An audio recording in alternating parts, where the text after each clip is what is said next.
The following is a sponsored program paid for by Yaba TV.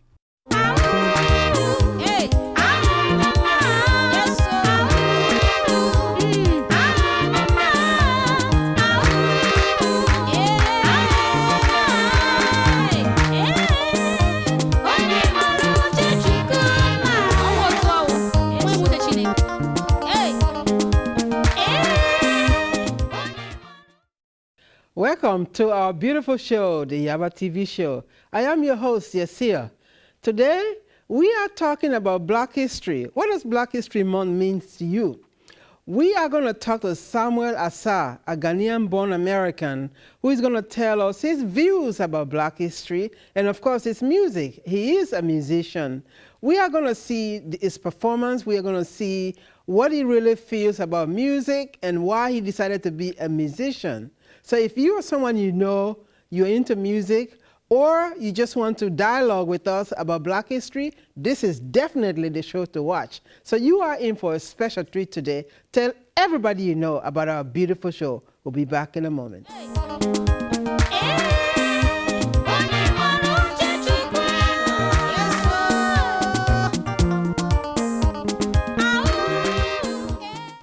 Welcome back to our lovely show, the Yaba TV show. I am your host, Yesia. So today we are talking about Black history. What does Black History Month mean to you? Well, I have my guest, Sam Asah from Ghana, who is going to tell you what he knows about this topic. Sam is not a stranger on Yaba TV. He has been on our show before when we brought you African music. And today we are going to talk on Black history. Sam, it's a pleasure to have you on our show. Thank you for having me. You're welcome. So tell us a little bit about yourself for our new audience. My name is Samuel Asah, and I'm from Ghana, based in California, a musician and an entrepreneur. And I've been here for 17 years. Okay. And trying to move my music career higher. Interesting.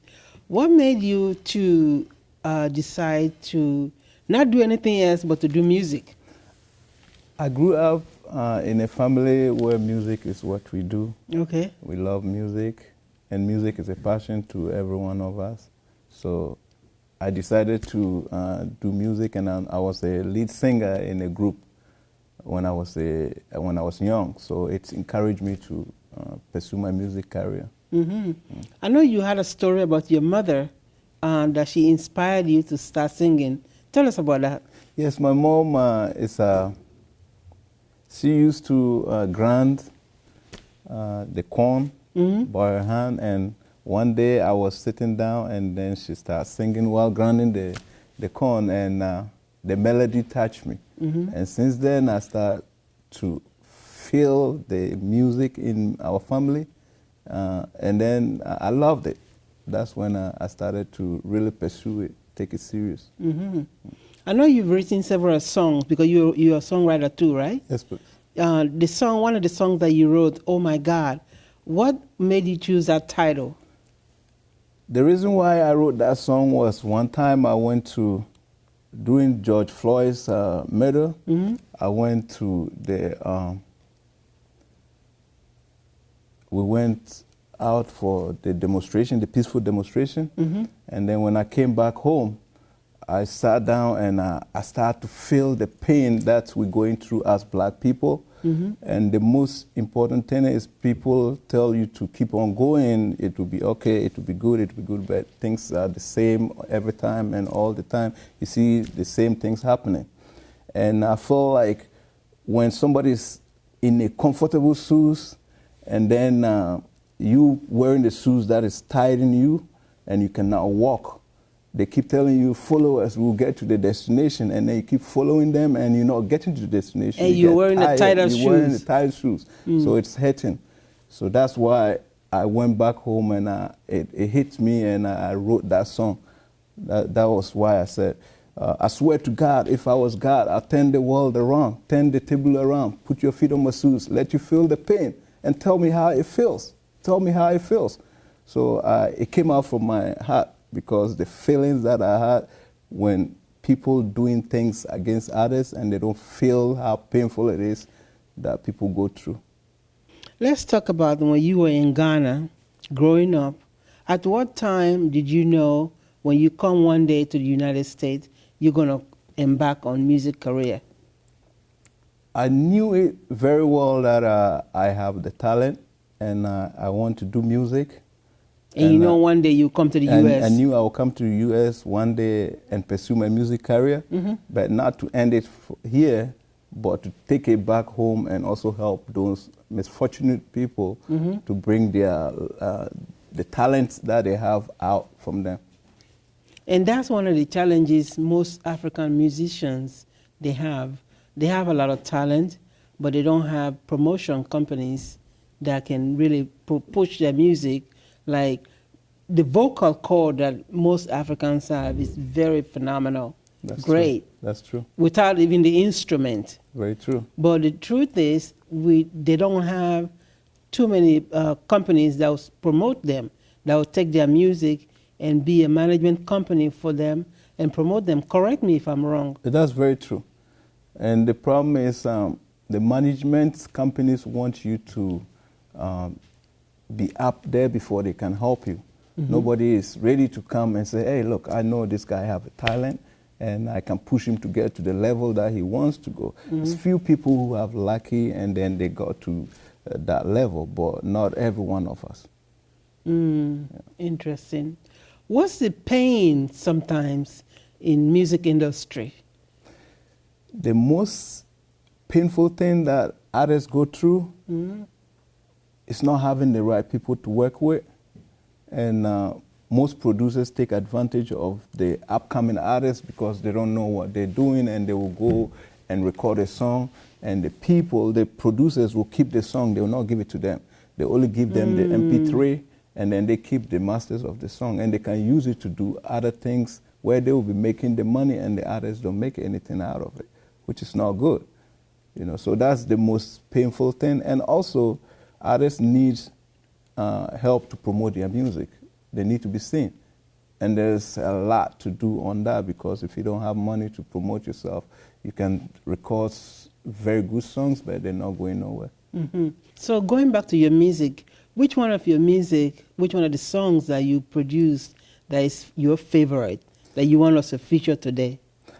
I think Oh My God is the song that I feel it's a very good song. It will touch everybody because I talk about the education part of it. The education part is that I used to coach soccer in Santa Barbara, and it was a private school, and they were paying $40,000 per student in the school, which I couldn't afford to even go to the university where I was supposed to pay $8,000 a quarter. So I'm trying to, this is what I'm trying to let people know. And then if you're not able to pay the amount that they put out there, then they will drop you out. And when they drop you out from the school, you go back home and then start living the same life, committing crimes, doing so many things that are not allowed in the society. And then people will think that you're a bad person, but they forget that we're not getting the privileges that others got. So that's why you go back and do the things that you live the low way you live, acting the same way, behaving the same way, and you're not moving forward. The opportunities are not the same. There's a limited of opportunities to us. Wow, deep. We need to take a break. We're coming back to you on that to discuss more, but we need to take a break to acknowledge the people that really make this show possible. Without them, we have nothing. We'll be back in a moment.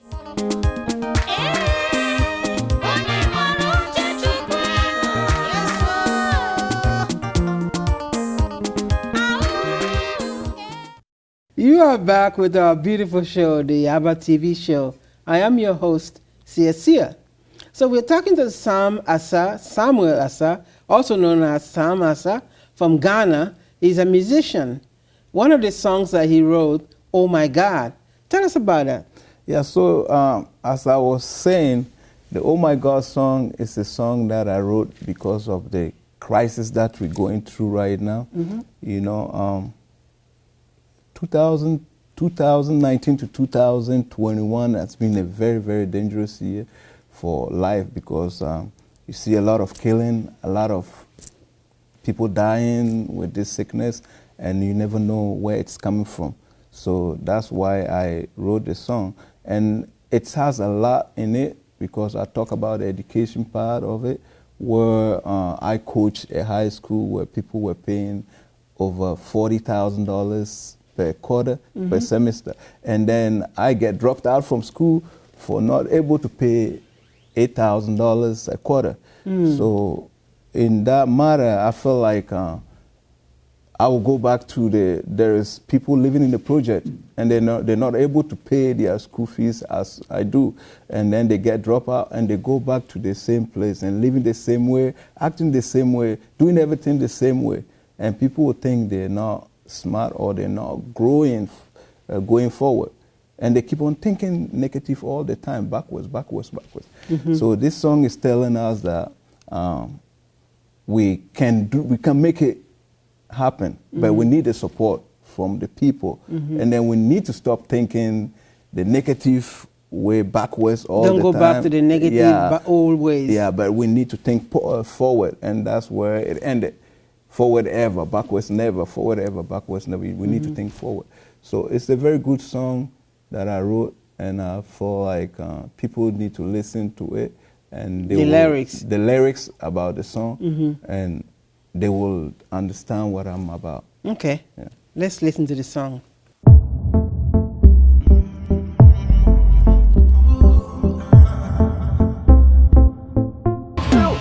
Oh my God, oh my Lord, oh my God, oh my Lord, oh my God, oh my Lord. Charlie, Charlie, Charlie, Charlie, Charlie, Charlie.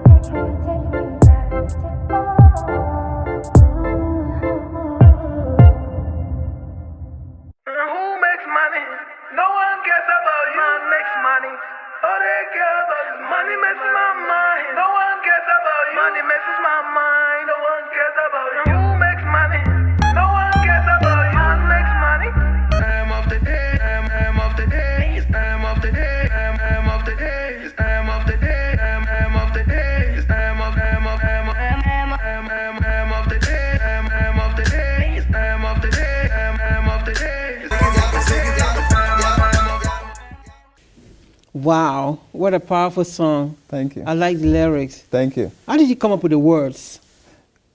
By thinking and going through the experience I've been through and what I've seen. Real life experience. Real life experience, and what I see every day, especially during the George Floyd's murder. It really touched me, and that's where I begin the song from.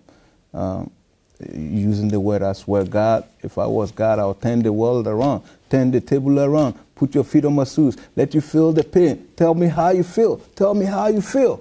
So if you in my shoes and you know how tight the shoes is, you wouldn't tell me, let's go that far to the end. Meanwhile, you don't know where it's going to end.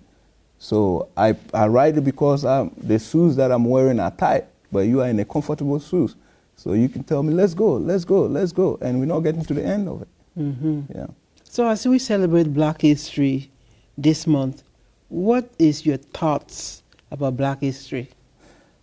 Black History, I'll take this opportunity to thank our brothers and sisters who were here before us, who fought for the opportunities for us to sit freely and discuss Blacks issues and African issues on national TV.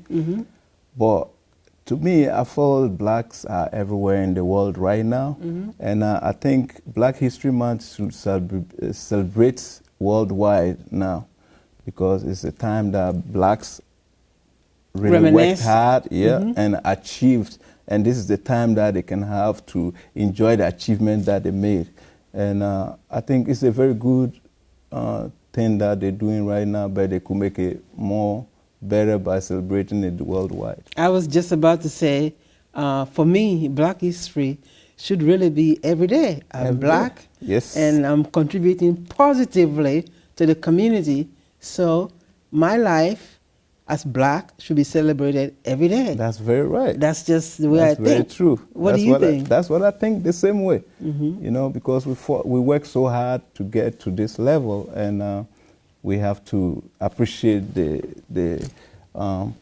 everything that we did to get this far. And then we have to also celebrate our heroes before us, like you said, the late Dr. Martin Luther King, yes, the late Mandela, yes, Desmond Tutu, who has just now gone to build the very true. ancestors, Very true. Rosa Parks, Very true. just to name a few. Kwame Nkrumah. Yes. All the people who fought for independence to Africans, because Africans didn't have freedom as well, because we were colonized by then. But now we also have the freedom through their fight, our ancestors and everyone. So the slavery thing, I don't want to use the word slavery, but that is what we out of it now. And then everybody is happy because independence. We all have independence now. Yeah. We are all happy to be free. So I do want to thank you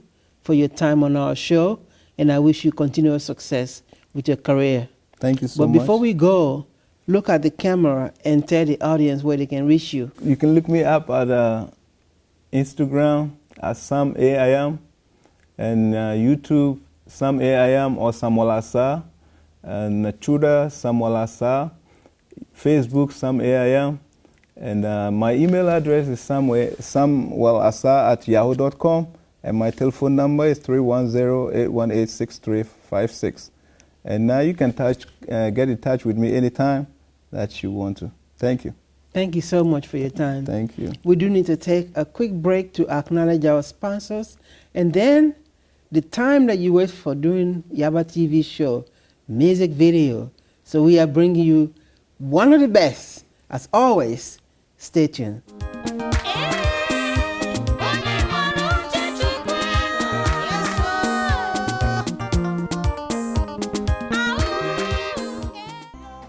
We talked to a musician, we saw his music, we dialogued with us, and it was such a beautiful thing to talk to an artist who is from Africa, particularly from Ghana. But we are on every Sunday at 4 p.m. right here on KCAR 9. If you haven't seen our show before, this is your first time, I'm sure you enjoyed it. But I invite you to go to our YouTube channel, Yaba Media. We have so many beautiful shows lined up for you on Yaba Media. But after you watch the shows, I suggest that you like, share, and subscribe. I'm also asking that you follow us on Instagram, Yaba TV. Till then, we will see you next week at the same time on the Yaba TV show, your contemporary bridge to the motherland, Africa. Hey.